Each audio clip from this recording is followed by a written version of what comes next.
There comes a moment when you stop trusting your own promises.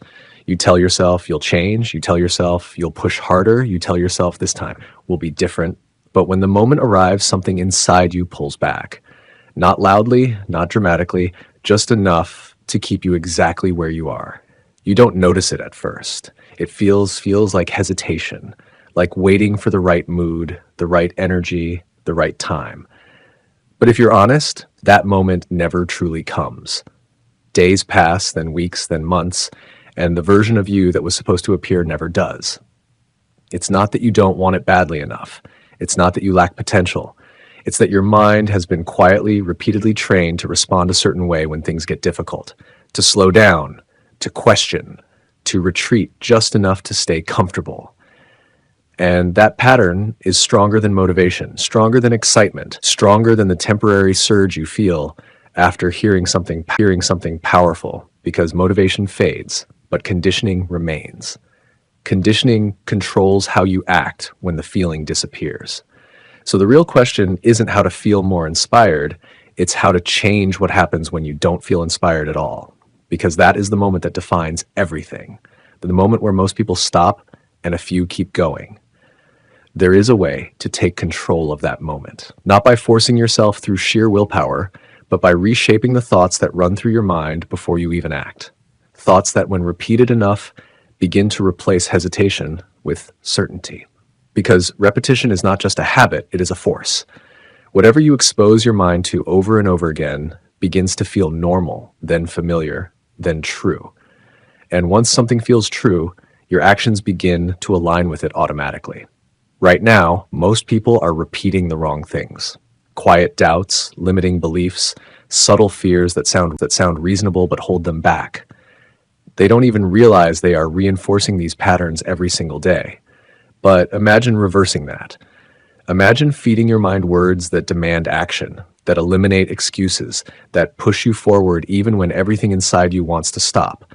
Words that don't comfort you but challenge you. At first, it feels unnatural, almost uncomfortable. Your mind resists it, questions it, tries to reject it. That's because you are interrupting a pattern that has been running for years, and anything that disrupts that pattern will feel wrong in the beginning. But if you stay with it, something begins to shift, slowly, quietly, almost unnoticed. The hesitation starts to fade. The internal resistance weakens, and you begin to act faster before doubt has time to take over. This is where transformation truly begins. Not in big, dramatic moments, but in small, repeated decisions where you choose to move instead of pause, to act instead of overthink, to push instead of retreat. And the more you repeat it, the stronger it becomes. Your mind begins to expect action. It begins to default to movement instead of delay. And once that happens, discipline no longer feels forced, it feels natural. You begin to noticing in everything. The way you approach your work, the way you handle pressure, the way you respond when things don't go your way. Instead of breaking, you adapt. Instead of stopping, you continue. That's when you begin to feel something different. Not excitement, not motivation, but certainty. A quiet confidence that doesn't depend on how you feel in the moment. A sense that you will keep going no matter what. And that is what makes someone unstoppable. Not perfection, not constant energy, but the ability to move forward even when it's uncomfortable, even when it's inconvenient, even when it feels easier to stop. But it all comes back to one thing: what you allow your mind to hear again and again. Because those repeated thoughts become your reality. They shape how you see yourself and how you act in the moments that matter most. What you are about to hear is not meant to be listened to once and forgotten. It is meant to be repeated, absorbed, driven into your thinking until it becomes automatic, until it replaces the patterns that have been holding you back. Repeat it tired. Repeat it when you feel doubt creeping in. Repeat it when you feel like stopping. Especially then, because those are the moments where your old patterns are strongest and where change matters most. Stay with it long enough, and something will harden inside you. Not in a negative way, but in a powerful one. A resilience, a refusal to break, a mindset that does not collapse under pressure, but pushes through it. And once that happens, everything changes. You stop waiting, you stop hesitating, you stop negotiating with yourself. You simply move, And in that movement, you begin to build a version of yourself that cannot be easily stopped. Not because life becomes easier, but because you become stronger. And when that shift is complete, you will not need motivation anymore. You will have something far more powerful. You will have control. There comes a point in a man's life when he begins to recognize something he has long ignored. Not because it was hidden, but because it was subtle. It does not appear as failure. It does not arrive with noise. It reveals itself quietly in the moments where action was intended yet not taken. If I were to begin again, I would not look first at what I have failed to do, but at what I have repeatedly allowed to happen. For a man does not lose control in a single act. He gives it away gradually through small moments where he chooses not to follow through on what he has already decided. There is a pattern that governs these moments. A man sets an intention. He declares that he will act, that he will move, that he will change, and in that moment, he believes it. Yet when the time comes to act, something intervenes. Not forcefully, not dramatically, but quietly. A pause, a delay, a slight retreat. If I were beginning again, I would observe this pause carefully, for it is not a pause, a delay, a slight retreat. If I were beginning again, I would observe this pause carefully, for it is not accidental, it is conditioned. It has been repeated, strengthened and accepted until it feels natural. There is a misunderstanding that must be corrected. A man believes that he lacks discipline, that he lacks strength, that he lacks the necessary drive. Yet this is rarely the case. What he lacks is not ability. It is alignment between what he decides and what he does. If I were beginning again, I would not attempt to increase my desire. I would examine my response. For desire, when not followed by action, weakens over time, and what weakens eventually disappears.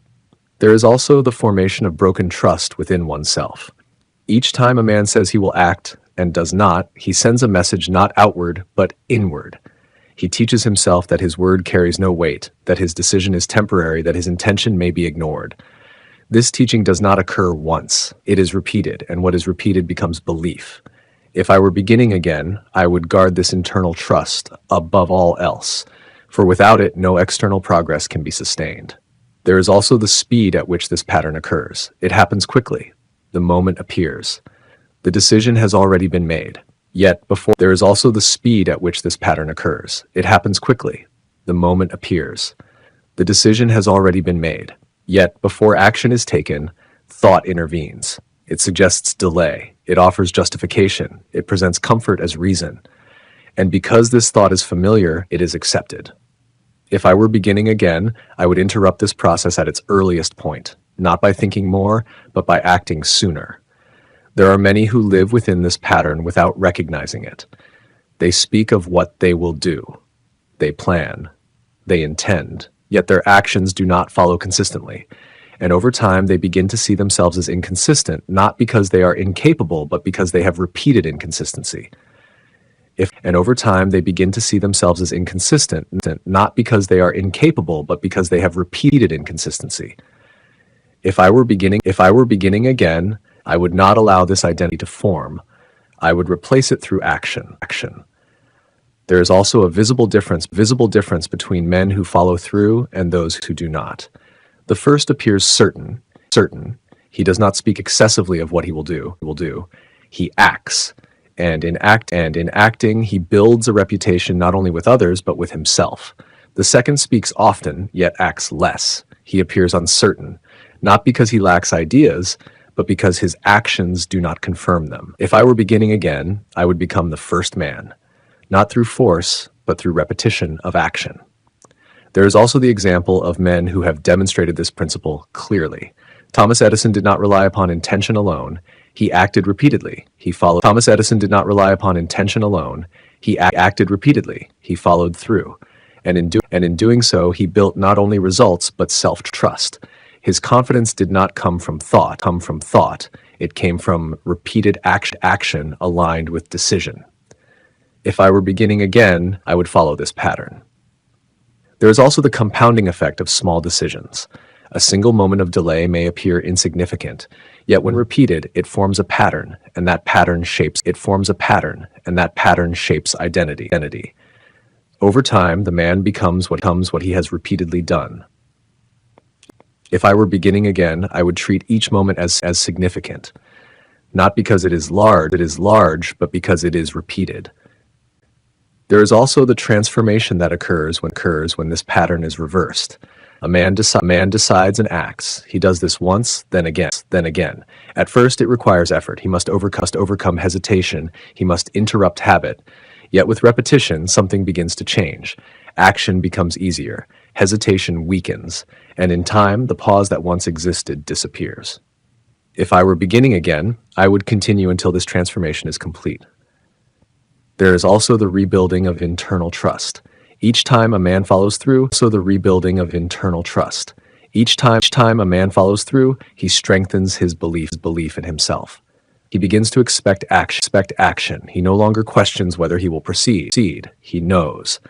And in this knowing, confidence is formed.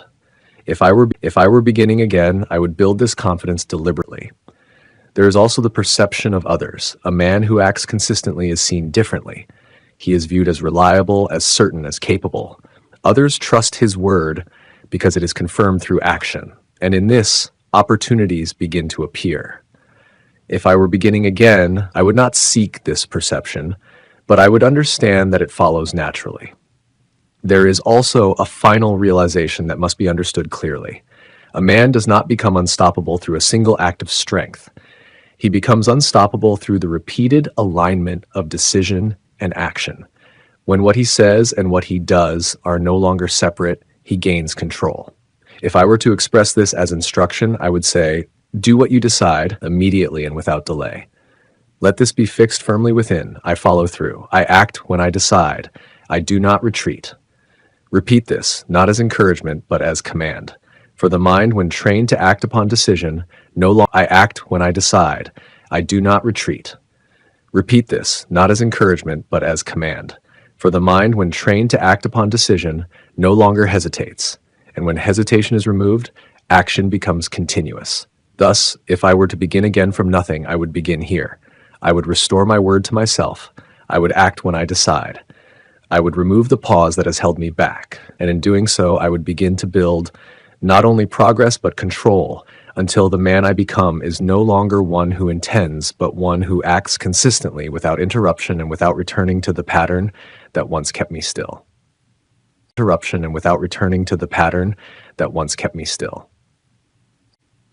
Having seen that broken promises are not failure, but repeated pattern, the next principle, if I were to begin again, is to understand what truly governs a man when intention is no longer strong. For many men act with certainty when they feel inspired, when energy is high, when the mind is clear. Yet this condition does not remain.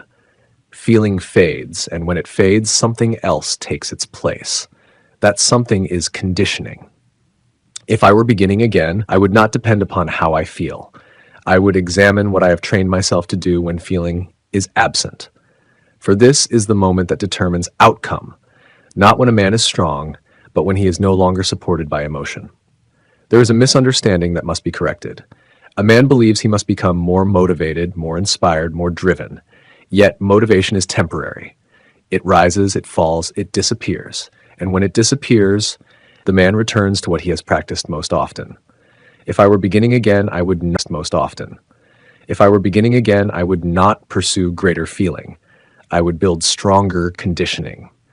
There is a pattern that governs behavior when effort becomes difficult. The mind suggests pause, it suggests delay. It offers reasons that appear logical, reasonable, even necessary. And because these suggestions have been accepted before, they are accepted again.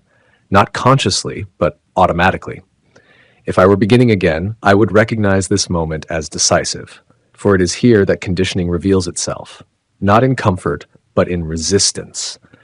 There are many who act when it is easy. They begin with enthusiasm. They proceed with energy. Yet when resistance appears, they slow. They hesitate. They withdraw. And in doing so, they reinforce the very pattern they wish to escape. If I were beginning again, I would not measure my pattern they wish to escape. If I were beginning again, I would not measure my strength by how I act when I feel capable. I would measure it by how I act when I do not. There is also the formation of this conditioning through repetition.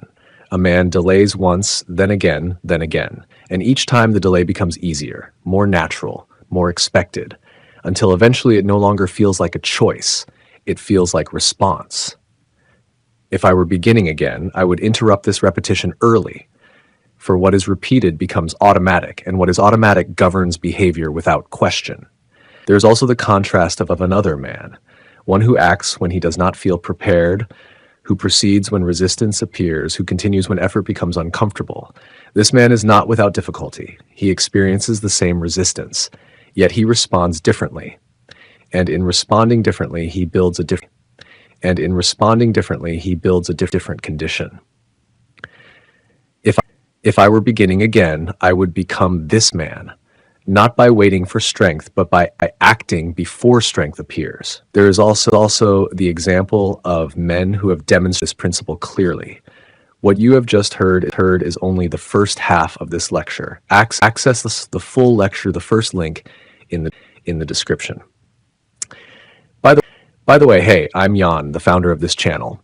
I started this channel wanting to stay in the background and keep the focus on the message. But as the community has grown, I decided to step forward, take responsibility, and build something stronger around these ideas. So, hey, nice to meet you. I'm Yan, and don't forget to access the full lecture through the first link in the description.